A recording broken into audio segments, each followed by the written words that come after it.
दुर्गा देवी ने बचाया खोखून को जेल जाने से और सिखाया दुकानदार को बड़ा सबक।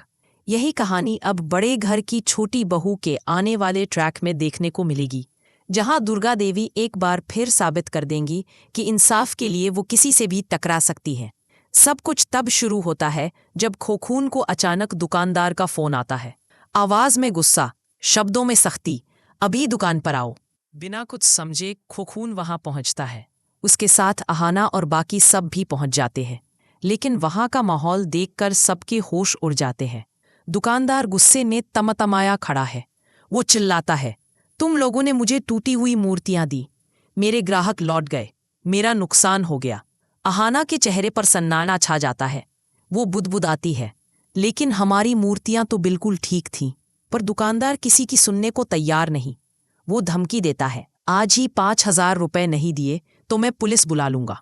खोखून के चेहरे से रंग उड़ जाता है।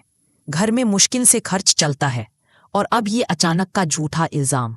उधर दुर्गा देवी को जब ये बात पता चलती है तो उन्हें यकीन नहीं होता। उनकी आंखों में गुस्सा नहीं बल्कि ठहराव है।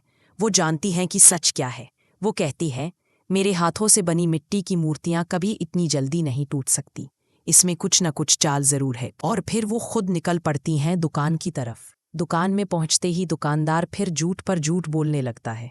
दुर्गा देवी चुपचाप हर मूर्ति को ध्यान से देखती हैं, छूती हैं, महसूस करती हैं, और तभी उन्हें कुछ अजीब लगता है। वो धीरे से मुस्कुराती हैं। मिट्टी तो वही है, पर ये टूटी मूर्तियां हमारी नहीं हैं। दुकानदार की आंखों में डर झलकता है। दुर्गा देवी बिना वक्त गंवाए एक जोरदार थप्पड़ मारती हैं। वो थप्पड़ सिर्फ उसके गाल पर नहीं बल्कि उसके झूठ पर पड़ता है। इसी बीच पुलिस वहां पहुंचती है।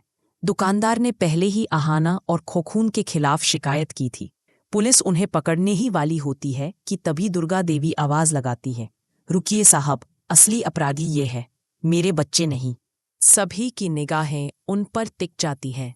दुर्गा देवी सबके सामने दुकानदार की चाल का पर्दाफाश करती हैं। वो दिखाती है कि टूटी मूर्तियां पुरानी थीं, जिन्हें दुकानदार ने खुद बदल दिया था ताकि पैसे ऐंठ सके।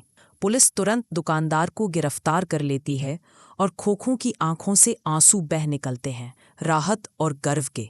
वो अपनी माँ के पैर छूता है और कहता है, आप ना होती तो आज मैं जेल में होता माँ। दुर्गा देवी मुस्कुरा कर कहती हैं, जिस मिट्टी से मूर्तियां बनती हैं ना बेटा, उसी मिट्टी से इंसान का चरित्र भी बनता है, और अगर मिट्टी सच्ची है तो कोई उसे तोड़ नहीं सकता।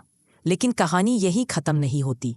अब सवाल ये है, क्या इस झूठे आरोप के बाद दुर्गा देवी और उनका परिवार अपनी मूर्तियां बेच पाएंगे? क्या उनका भरोसा बाजार में दोबारा कायम हो पाएगा, या फिर कोई नई मुश्किल उनका इंतजार कर रही है? जानने के लिए देखते रहिए बड़े घर की छोटी बहू के आने वाले एपिसोड्स। और अगर आपको भी लगता है कि सच्चाई की जीत हमेशा होती है तो कमेंट में लिखिए, जय माँ दुर्गा।